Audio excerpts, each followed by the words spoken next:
I have a shock incarceration facility in my district.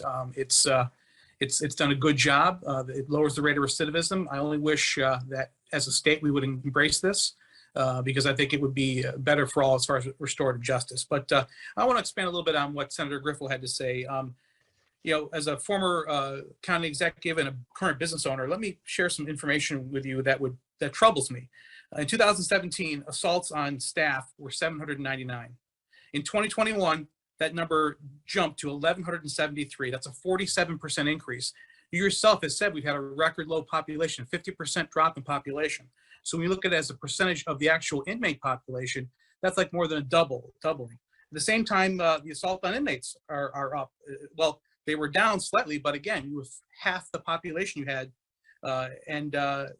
Quite frankly, as a business owner, if I had failed so miserably in keeping my employees safe, and I would be facing a lot of very severe sanctions and trouble from the Department of Labor, OSHA. And right now, we're looking at you overseeing this dramatic rise in violence against our employees, which our number one job is to protect those employees, but also on the inmates. So we're looking at some pretty dramatic numbers here, again, with a lower prison population.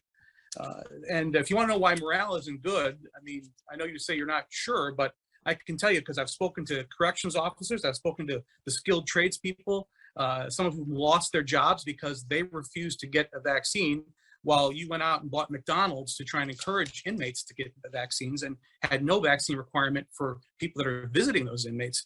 That's why I think morale is an all-time low, in my opinion. So my question is, as someone who was looking at it as an employer, and I'm looking at your track record for the last few years, especially, and I realize that it does not all lay at your feet. I understand that we've done things in New York State to encourage and embolden the actions of some people that are incarcerated and criminals in general. But we're talking about giving you a promotion to heading this department, and you've got a really serious problem here with violence increases and decreases in morale.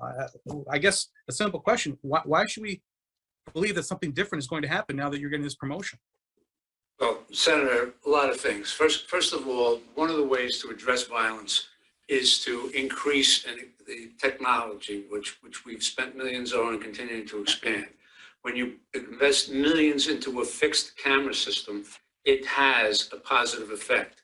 We've seen a dramatic decrease in the number of assaults at Attica Correctional Facility, which we completed their fixed camera system many years ago. This is a very elaborate system that includes microphones, includes even the parking lots. Second of all, the relationships that I develop with outside law enforcement are very important. The expansion of my OSI unit to promptly respond and perform investigations, including bringing in outsiders, not just people that have been trained in the system. Providing additional tools. We're always looking at new safety tools such as pepper spray and other things that can actually safely disarm a situation. We're looking at different training techniques, but we're also mindful of the demographics of the population. Right now, the percentage of the population that are serving time for violent felony offenders is about 73%. One time it was 64 or 60%. As the population declines, the percentage that are in for VFOs has gone up. So it's now 73%. That's a significant change. And there are other things that probably are driving the violence. One in particular is that when COVID happened, it knocked everything sideways in this agency. It really did. I mean, when you can't have the normal outreaches, the normal productive engagement and activities for the population, it creates frustration. All my volunteers have not been able to come into this system. They do a great job supplementing everything we do. It's frustrating for the population when, yeah, we continued visitation, but we continued it on a much more limited basis. We had to suspend the brief embrace and the hug, many other things that would otherwise be present in the system, keeping people meaningfully involved, had to be suspended for COVID. This has gone on a very long time. The staff have been phenomenal, coming to work every day, helping to keep everything in order. I'm always be grateful for them. And this is a tough challenge ahead, but no question, if things continue to go in the direction that they're going, especially with COVID, and we can bring back all of the programs, we can bring back the volunteers and the activities and show, here's the incentive. You know, if you do this, you can earn limited credit time, or you can earn merit time, or you can earn all these other programs that we've developed over the years to incentivize good behavior. I think we will definitely turn the tables on this and head in the right direction. And again, I can't overemphasize the ideas that can come from the rank and file up, because they deal with this issue every day. I think could be invaluable. Well, and I agree with you there, because I've talked to many of your members, and thank God that they show up every day, and they know that they are facing an increase in violence against them.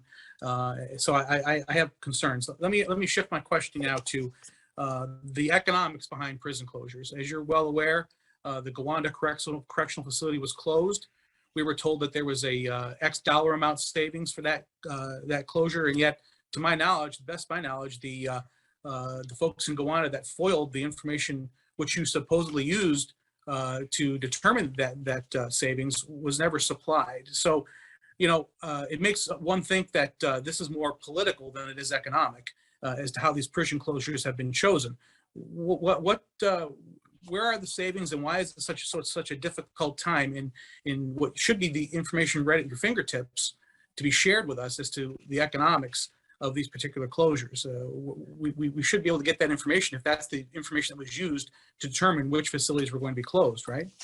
Senator, I agree. I am certain that we did respond to that inquiry, that we provided the information as to the exact dollar amount savings. We break it down facility by facility, what the costs are, what the savings are, and if there's any outstanding question that anybody has on any particular facility, including the 6 that are scheduled to close on March 10th, or any of the others in the past, I'll be glad to provide it. All the staff, where they got relocated, what the total savings are, what the continued expenses are with staff still providing coverage, and or any other agreements with respect to necessary capital contracts that we have to continue.